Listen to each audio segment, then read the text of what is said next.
Well, Your Honor, I appreciate your position and your attention.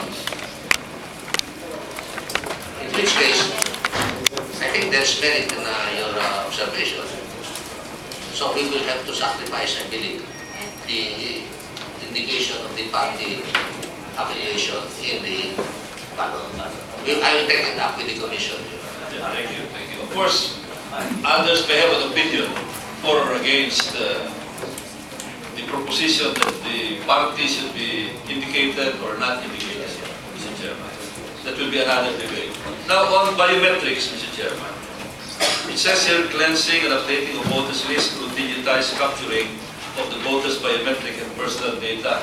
But unfortunately, most of the voters are going to go to the polling places without being biometrically registered, because the existing voters may vote without being biometrically registered. That is your policy. Now, in our previous discussions with the COMELEC, particularly with the Commissioner Larrazabal, we were informed that it's possible for a voter to misrepresent himself, Mr. Chairman, because there is no biometric registration. He can go there and say, I am Roilo Golez, and I will, I'm voting. So there's going to be a, if it were 100% biometrically captured or digitized captured, then there will be no problem, because there will be a way of ascertaining whether this voter is indeed Roilo Golez or not. But given the existing situation, somebody can still misrepresent himself as Roilo Golez. If you know the answer, because that means that there's still a possibility of tampering with the elections before the counting by automated system, by virtue of misrepresenting himself as the voter, but he's not the voter.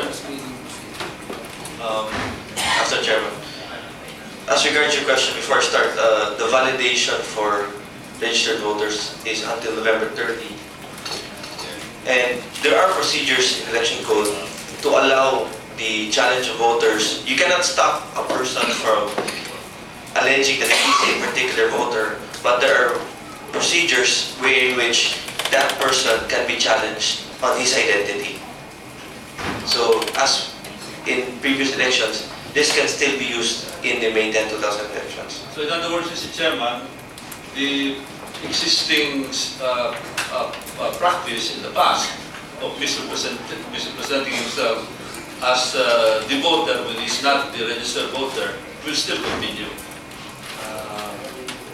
The possibility is there, Your Honor, but the way I'm just a simple guy,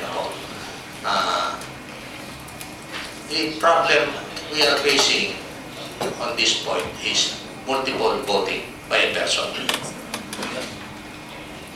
If one can vote 2 or 3 or 4 times, that is very, very bad.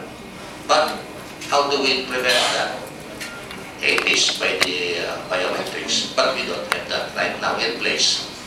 So the next best thing, to my mind, is that we should be able to identify a person as already having voted. I was watching CNN in the voting in Afghanistan. I think they dip their finger into the ink. Hindi going pahit-pahit lang.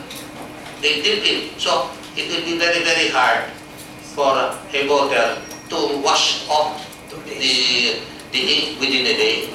So the moment that his finger is dyed, identify na natin na nakaboto na yan. Hindi na natin tatanggapin na may mga watchers nyo. Hindi na papabayaan na magboboto muli. So, as long as we can identify a person as having already voted, I think we can remove... So you're thinking of using the Afghanistan system of dipping fingers. That is not going to be the policy already. I'll take it up, Your Honor. Thank you.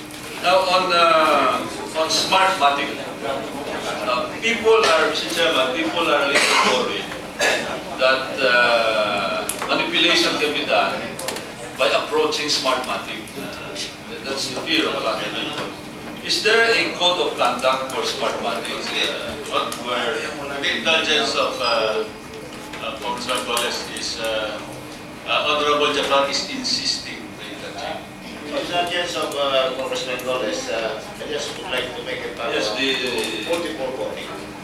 with pleasure to the father-in-law of Mr. Chairman, Mr. Golez. how about if the ballots will be built up by the DEIs or those in charge of the precinct? What will be the remedy? Mr. Chairman, what COMELEC is doing now is we are coordinating with several civic organizations because the elections is not run by COMELEC itself. There are various stakeholders.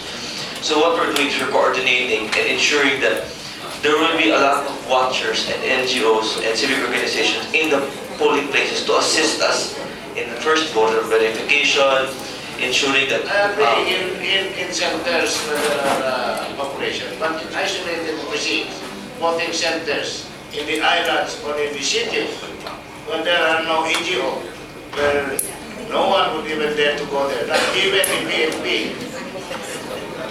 The PNP are in cahoots with the politician. What shall we do now?